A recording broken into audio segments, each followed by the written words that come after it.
Hello students, welcome to my YouTube channel. आज हम पढ़ेंगे हिस्ट्री का फर्स्ट चैप्टर क्लास 10th।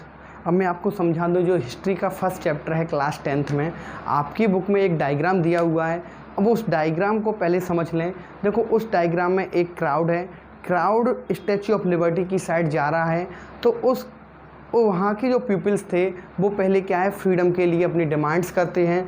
अब देखो, उस क्राउड्स में जो पेंटिंग की गई थी वो पेंटिंग की गई थी फ्रेडरिक सेरियो द्वारा 1848 में।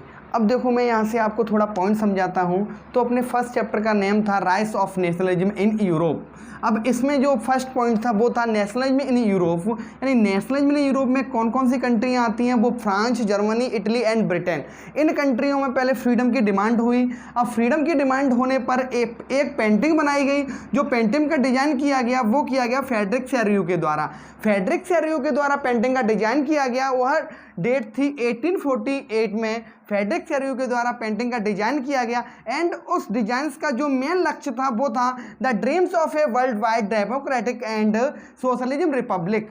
ये उसका मेन रीजन था कि हमको क्या करना है। पेंटिंग का मेन रीजन जो फ्रेडरिक सेरियो ने रखा वो था the dream of a world wide democratic and social Republic. अब देखोगे, उसमें जो अदर कंट्रियां थी, उस कंट्री में जो जर्मनी थी, जर्मनी बियरिंग कर रही थी the black, red and gold flag के साथ। उसका जो अप कलर था जर्मनी के ट्राई कलर का वो ब्लैक कलर था, एंड उसका जो बीच का कलर था वो रेड कलर था, एंड उसका जो डाउन कलर था वो गोल्डन कलर था। तो जर्मनी का जो ट्राई कलर था तो उसमें black, red and golden flag use किया गया, ट्राई कलर यूज किया गया। लेकिन उस टाइम में यूनाइटेड स्टेट्स था वो एंड स्विट्जरलैंड, ये क्या थे, उस समय फ्रीडम हो चुके थे। तो आपने एक डायग्राम देखा होगा, उसमें देखो ये पेंटिंग दी हुई है। अब पेंटिंग दी हुई है तो यहाँ से आपने देखा ये क्राउड आ रहा है। क्राउड आने पर वो यहाँ पे एक स्टैच्यू ऑफ लिबर्टी है। स्टैच्यू ऑफ लिबर्टी से क्या होता है कि स्टैच्यू ऑफ लिबर्टी के हैंड्स में जो उसका हैंड्स है इधर की साइड, उसमें है, उसमें एक मिसाल है या टॉर्च कह सकते हैं। इधर एक बुक है।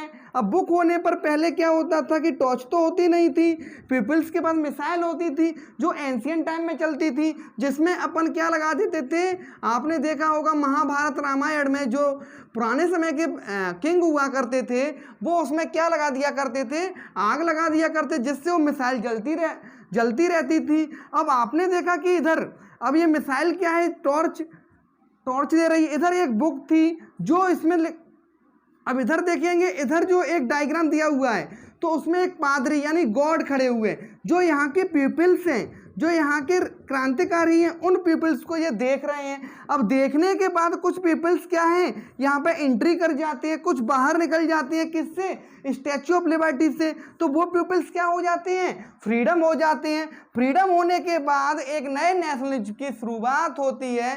तो इस पेंटिंग को अपन को इसमें रिवीजन करना है कि इस पेंटिंग का मेन रीजन क्या था। इस पेंटिंग का मेन रीजन था नेशनलिज्म इन यूरोप, जो कहाँ पे हुए थे, France, Germany, Italy and Britain, यानी France, Germany, Italy and Britain में इनका पेंटिंग नेशनलिज्म की मांग उठी। फिर है पेंटिंग ऑफ किसने की, फ्रेडरिक सेरियो ने इसकी पेंटिंग की, और उसका मेन रीजन था वो था the dreams of a world wide democratic and the social Republic. और ये रीजन किया गया Germany bearing the black, red and golden flag, United state and Switzerland freedom by